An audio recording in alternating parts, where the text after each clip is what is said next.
Forum. This year's theme is called Towards a Politics of Solidarity.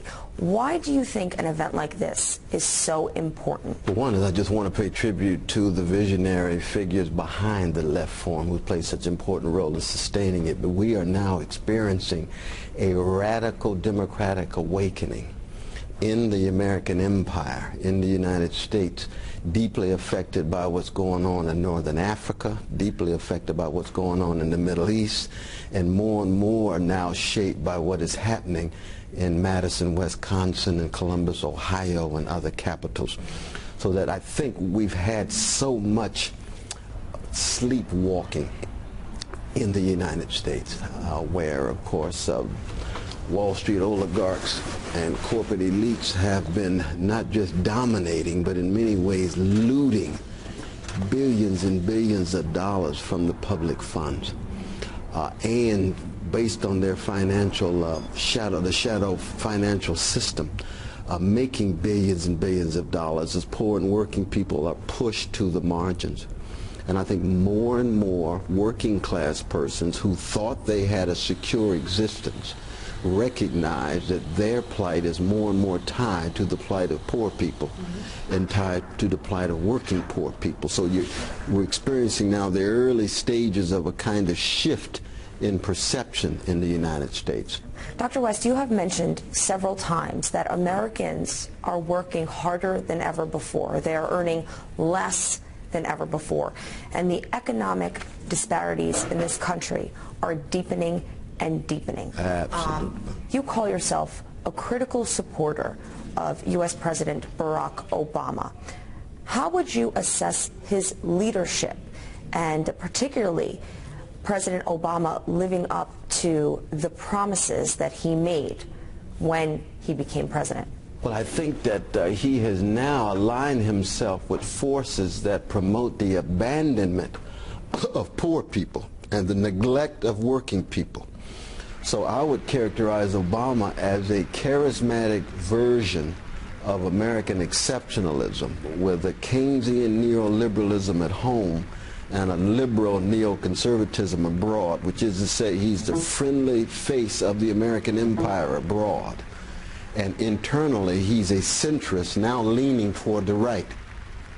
And he's in the process, actually, of becoming, very sadly, a pawn of big finance and a puppet of big business. And that's a very sad assessment because he's began with such magnificent democratic rhetoric during the campaign. His rhetoric, absolutely. See, but when he brought in Geithner and Summers and Holbrooke and others on the foreign policy, it was clear he was recycling Clintonites. It was a neoliberal reconstitution, and it was the very moment in which we could have undermined the neoliberal consensus, both domestically and internationally. He decided to reaffirm it and reconstitute it. With all due respect, Dr. West, Americans did know where his campaign contributions were coming from. That's true. It was clear and transparent and known that Goldman Sachs and other Wall Street banks were making very large political donations to Barack Obama. But ordinary people gave him a lot of money too. Yes. So you had, small donations. we thought that it was some balancing because, yes, he got big money from Goldman Sachs. He got big money from Wall Street oligarchs. But then he got all of this financial and spiritual and moral support from everyday people and the trade union movement. So you would think there would be some counterbalancing. And that's what we have yet to see in the 2.5 years. And, of course, right now it's just he's preoccupied with re-election. Dr. West, a poll came out just a few weeks ago indicating that the confidence among Americans is at a 35-year low. That brings us to a Carter-era presidency. I mention this because I know that you are planning an event for early April, and you're calling on all Americans to take part. And this event, from what I read, is about empowering the people of this country to fight back against the corporate rule, as you call it. Can you talk to me about this event? Well, it's actually led by my dear sister, the very distinguished professor and activist, Frances Fox Piven. And we will be at Judson Memorial Church, 2 o'clock, Tuesday, April the 5th. It'll be hundreds of schools will be piping in to zero in on the teach in.